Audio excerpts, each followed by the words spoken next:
नमस्कार दोस्तों, मैं हूं आपका दोस्त के बी। तो आज के इस वीडियो में हम 2021 के लिए जो नोबेल पुरस्कार दिए गए हैं उनसे जुड़े हुए सारे महत्वपूर्ण प्रश्नों को डिस्कस करेंगे। तो पूरा वीडियो बहुत ही ध्यान से देखिएगा। इसकी जो पीडीएफ फाइल होगी वह आपको टेलीग्राम चैनल केवी गुरुजी या फिर kvguruji.in के ऊपर मिल जाएगी। तो वहां से आप इसके पीडीएफ को डाउनलोड कर सकते हैं। तो चलिए इस वीडियो की हम शुरुआत करते हैं।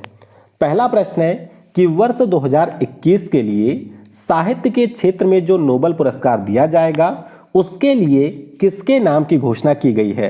तो ध्यान रखेंगे आप लोग, इस साल जो हमारे साहित्य का नोबेल है ये दिया जाएगा अब्दुल रज़ाक गुरनाह को। किसे मिलेगा? अब्दुल रज़ाक गुरनाह को मिलेगा। तो ऑप्शन यहाँ पर सी हो जाएगा करेक्ट। आप लोगों ने पढ़ा होगा कि तंजानिया का एक हमारा द्वीप है जिसका नाम है जिंजीबार। तो जिंजीबार द्वीप पर इनका जन्म हुआ था।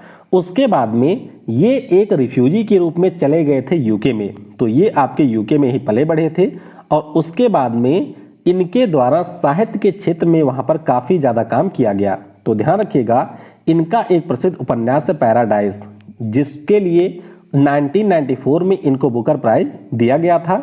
तो मुख्य रूप से जो भी इनका रचनाएं रही हैं वह रचनाएं शरणार्थियों के ऊपर बेस्ड थीं और शरणार्थियों के बारे में जो लोगों का विचार बदला उसके लिए इनको ये पुरस्कार मिला है। तो ध्यान रखिएगा, ऑप्शन यहाँ पर सी अब्दुल रज़ाक गुरनाह हो जाएगा करेक्ट।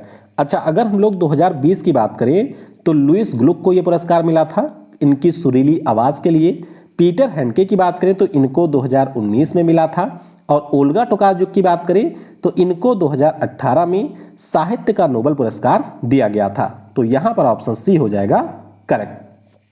वीडियो में हम लोग आगे बढ़ें उससे पहले मैं आपको बता दूं कि अनअकैडमी का जो प्लेटफॉर्म है यहाँ पर बिल्कुल फ्री टेस्ट होता है।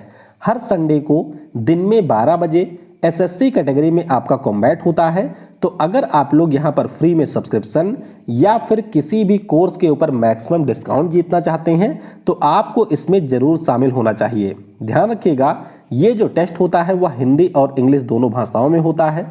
यहाँ पर जो आपके क्वेश्चन पूछे जाते हैं बिल्कुल एसएससी एग्जाम के पैटर्न के ऊपर ही आधारित होते हैं और अगर आपकी यहाँ पर टॉप रैंक आती है तो आप यहाँ पर फ्री में सब्सक्रिप्शन या फिर किसी भी सब्सक्रिप्शन पर मैक्सिमम डिस्काउंट जीत सकते हैं। तो पिन कमेंट में आपको एक लिंक मिलेगी, उसके ऊपर आप लोग क्लिक करिए और इसमें फ्री में एनरोल कर सकते हैं। ध्यान रखिएगा, जब आपसे कोड पूछा जाएगा तो आप लोग यूज कर लीजिएगा कोड KV10, इससे आप लोग इसमें एनरोल कर सकते हैं। इसके अलावा एसएससी की जो भी लोग तैयारी कर रहे हैं उनके लिए अनअकैडमी के ऊपर फ्री टेस्ट सीरीज भी चल रही है। तो देख सकते हैं ये सारी आपके टेस्ट सीरीज हैं और ये आपके लिए बिल्कुल फ्री है। तो नीचे आपको पिन कमेंट में इस टेस्ट सीरीज का भी लिंक मिल जाएगा, क्लिक करिए उसके ऊपर और इसमें भी आप लोग एनरोल कर सकते हैं। बाकी अनअकैडमी के ऊपर मेरी फ्री क्लासेज भी होती हैं, उसे भी आप ज्वाइन कर सकते हैं। अगर आपको कोई पेड कोर्स खरीदना है और उसके ऊपर आपको मैक्सिमम डिस्काउंट चाहिए तो इस व्हाट्सएप नंबर के ऊपर आप लोग मुझसे कांटेक्ट कर सकते हैं। अगला प्रश्न है कि अक्टूबर 2021 में रसायन शास्त्र यानी कि केमिस्ट्री के फील्ड में जो नोबेल पुरस्कार है उसके लिए किसके नाम की घोषणा हुई है। तो ध्यान रखिएगा, बेंजामिन लिस्ट और डेविड सी मैकमिलन, इन दोनों लोगों को इस साल ये पुरस्कार दिया जाएगा। तो ऑप्शन हमारा ई यानी कि ए और सी हो जाएगा करेक्ट।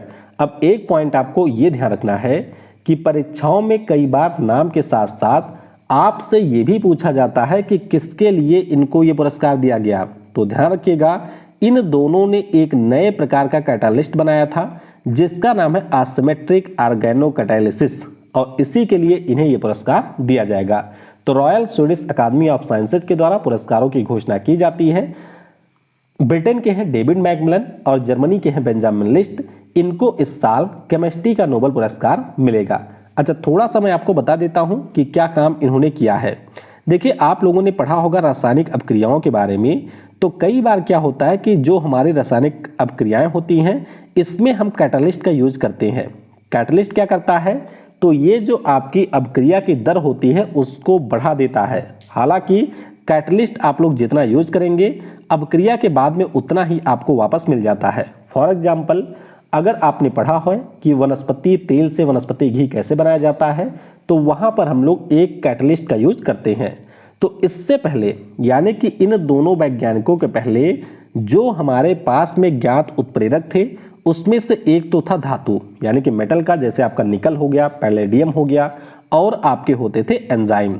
लेकिन वर्ष 2000 में इन दोनों वैज्ञानिकों ने एक अलग कैटलिस्ट के बारे में खोज की। ये एक ऐसा कैटलिस्ट था जो कि आपके कार्बन अणुओं के ऊपर बनाया गया था, या फिर आप कह सकते हैं ऑर्गेनिक चीजों से ये बनाया गया था, और ये जो कैटलिस्ट है इन दोनों से था बेहतर। तो इसी आविष्कार के लिए या इसी की खोज के लिए इनको ये पुरस्कार मिला है। तो ध्यान रखिएगा, ऑप्शन ई बेंजामिन लिस्ट और डेविड सी मैकमिलन, इन दोनों को केमिस्ट्री का नोबेल इस साल दिया गया। अगला प्रश्न है कि वर्ष 2021 के लिए किसे फिजियोलॉजी या चिकित्सा के क्षेत्र में नोबेल पुरस्कार से सम्मानित किया गया। तो ये जो पुरस्कार है इस साल मिला है टोटल दो लोगों को। कौन है? एक तो है अर्डेम पटपौटियन और दूसरे हैं डेविड जूलियस। कौन है? अर्डेम पटपौटियन और दूसरे हैं डेविड जूलियस। तो ऑप्शन हमारा डी हो जाएगा करेक्ट। अब इन दोनों ने क्या काम किया? तो ध्यान रखिएगा, इन्होंने आपके कुछ रिसेप्टर की खोज की थी, यानी कि जैसे आप लोग किसी गर्म चीज को छूते हैं तो उसके बारे में आपको कैसे पता चलता है, या फिर आपका प्रेमी या प्रेमिका जब आपको टच करता है तो उसकी फीलिंग आपको कैसे होती है, या किस प्रकार से आपको इसका पता चलता है, उसी के बारे में इन दोनों ने बताया था। तो ध्यान रखिएगा, ये पुरस्कार मिला है अर्डेम पटपौटियन और डेविड जूलियस को। तो ऑप्शन हमारा डी हो जाएगा करेक्ट। ये देख सकते हैं जो डेविड जूलियस हैं ये अमेरिका के हैं, और अगर हम अर्डेम पटपौटियन की बात करें तो ये भी हैं अमेरिका के। तो इन्हीं दोनों के द्वारा ये खोज की गई थी जिसके लिए इन्हें ये पुरस्कार दिया गया। अगला प्रश्न है कि अक्टूबर 2021 में भौतिकी के क्षेत्र में कुल 3 लोगों को नोबेल पुरस्कार मिला है। तो आपको बताना है इन 4 ऑप्शन में से चौथा वह कौन है जिसको इस साल नोबेल पुरस्कार नहीं मिला है। तो ध्यान रखेंगे, रोजर पेनरोज को पिछले साल भौतिकी का नोबेल मिला था, यानी कि क्लाउस हैसलमैन, सियुकुरो मनाबे और जियोर्गियो पारसी, इन तीनों लोगों को इस साल भौतिकी का नोबेल दिया गया है। तो ऑप्शन हमारा यहाँ पर बी हो जाएगा करेक्ट। अब इन लोगों ने काम क्या किया?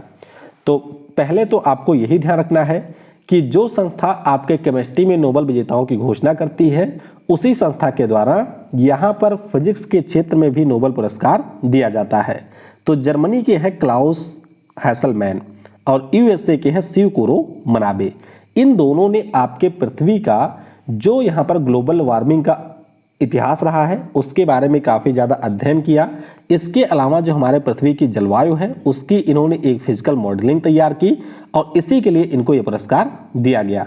जबकि अगर हम लोग बात करें इटली के जियोर्गियो पारसी के बारे में, तो इन्होंने परमाणु से लेकर के ग्रहों तक का जो इतिहास रहा है, किस प्रकार से उसमें चीजें परिवर्तित होती हैं, उसके बारे में बताया था जियोर्गियो पारसी ने। तो ध्यान रखिएगा, क्लाउस हैसलमैन और सियुकुरो मनाबे को एक चीज के लिए और जियोर्गियो पारसी को दूसरे के लिए ये पुरस्कार मिला है। तो बी हो जाएगा यहाँ पर करेक्ट। अगला प्रश्न है कि अक्टूबर 2021 में किस भारतीय संगठन को राइट लिवलीहुड अवार्ड से सम्मानित किया गया। तो यहाँ पर ध्यान रखिएगा, ये काफी ज्यादा महत्वपूर्ण पुरस्कार है, इसीलिए मैंने शामिल कर लिया है। तो ये पुरस्कार दिया गया है लाइफ नाम की एक संस्था को। किसे मिला है? लाइफ नाम की एक संस्था को मिला है। तो ऑप्शन हमारा डी हो जाएगा करेक्ट। अब पहले तो आपको ये ध्यान रखना है कि जो हमारा राइट लिवलीहुड अवार्ड होता है इसे हम लोग वैकल्पिक नोबेल के नाम से जानते हैं। किस नाम से? वैकल्पिक नोबेल पुरस्कार के नाम से इसे हम लोग जानते हैं। और जर्मनी के एक व्यक्ति थे जिनका नाम है जैकब वान स्कूल, इनके द्वारा इसकी शुरुआत की गई थी। तो पर्यावरण संरक्षण, स्वास्थ्य, शिक्षा, मानवाधिकार, इन सभी फील्ड में ये पुरस्कार दिए जाते हैं। तो दिल्ली की हमारी संस्था है जिसका नाम है लाइफ, यानी कि legal initiative for forest and environment, इस संस्था को यह पुरस्कार मिला है। बाकी अन्य विजेता भी आपके हैं, जैसे कि फ्रेडा हुसैन कनाडा की हैं, मार्थे वांटोस कैमरून के हैं, व्लादिमीर स्लिवैक रूस के हैं। इन लोगों को भी ये पुरस्कार दिया गया है। तो इस प्रकार से आपके 4 फील्ड के जो पुरस्कार थे अभी तक वो घोषित किए गए थे, उनके बारे में हमने पढ़ लिया है। इसके बाद जो बाकी आपके 2 पुरस्कार हैं उनको भी हम लोग करेंगे, और जो इसके जीके के जुड़े हुए प्रश्न हैं, यानी कि जो नोबेल पुरस्कारों के इतिहास से जुड़ा प्रश्न है, उसको भी हम लोग यहाँ पर करेंगे। हालांकि एक सेपरेट वीडियो मैं जीके के ऊपर बना चुका हूँ, अभी जल्द ही अगर आपने नहीं देखा है तो आई बटन पर लिंक मिलेगी, वहां से आप उस वीडियो को देख सकते हैं। तो वीडियो को समय देने के लिए आप सभी को बहुत बहुत धन्यवाद। जय हिंद, जय भारत, और सबसे जरूरी, पढ़ेगा भारत तो बढ़ेगा भारत।